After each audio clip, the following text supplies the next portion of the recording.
Now go!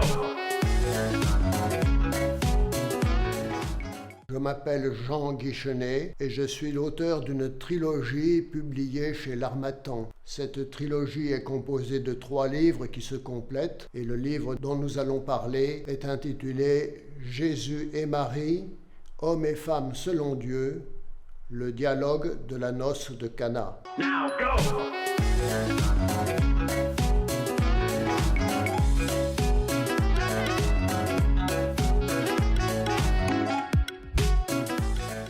Ce livre est le tome 3 de la trilogie, bien qu'il ait été écrit en premier. Il se concentre d'abord sur le dialogue de la noce de Cana entre Jésus et sa mère, que Jésus appelle femme.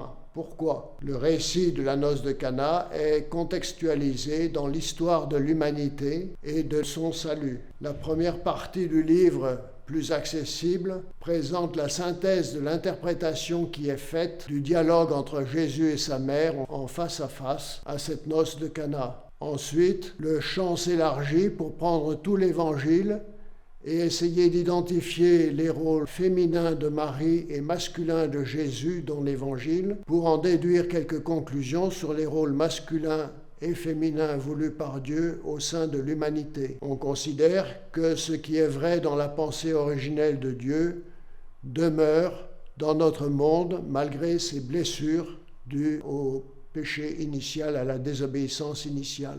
La deuxième partie du livre, plus pointue, présente un argumentaire détaillé, verset par verset, presque mot à mot, pour justifier l'interprétation qui a été donnée en première partie. La conclusion présente un parallèle entre les relations du premier Adam et de la première femme, d'une part, et les relations du dernier Adam, c'est-à-dire Jésus, et de la nouvelle femme d'avant le péché, c'est-à-dire Marie, d'autre part. Un post-propos va regarder quelles pourraient être les raisons d'après l'Écriture d'appeler Dieu autrement que Père. Il regarde aussi si le message du Nouveau Testament pourrait être influencé par la dureté de cœur des humains, comme l'est le Premier Testament, et aborde également la question de la différence homme-femme, quel enjeu dans l'ordre de la vie temporelle et dans l'ordre de la vie éternelle. Now go! Eh bien, comme pour Adam et Ève, hommes et femmes à l'épreuve, les rôles masculins et féminins sont des questions qui m'occupent l'esprit depuis très longtemps. Et ce volume 3 a même été le début de ma rédaction. C'est par lui que j'ai commencé, par la noce de Cana. Now go!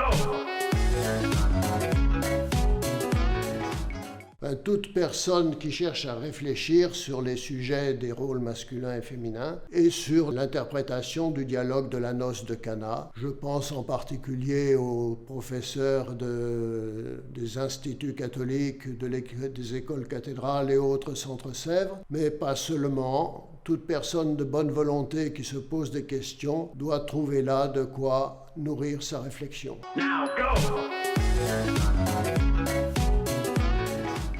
Je pense avoir contextualisé le dialogue de la noce de Cana et le récit de la noce de Cana en l'intégrant dans toute l'histoire de l'humanité et du salut. Je ne crois pas avoir trouvé cela ailleurs. D'autre part, le parallèle qui est fait entre le premier Adam et la première femme d'une part, le dernier Adam et la nouvelle femme d'autre part, a paru intéressant à un de mes relecteurs jésuites, professeur au Centre Sèvres. Now go!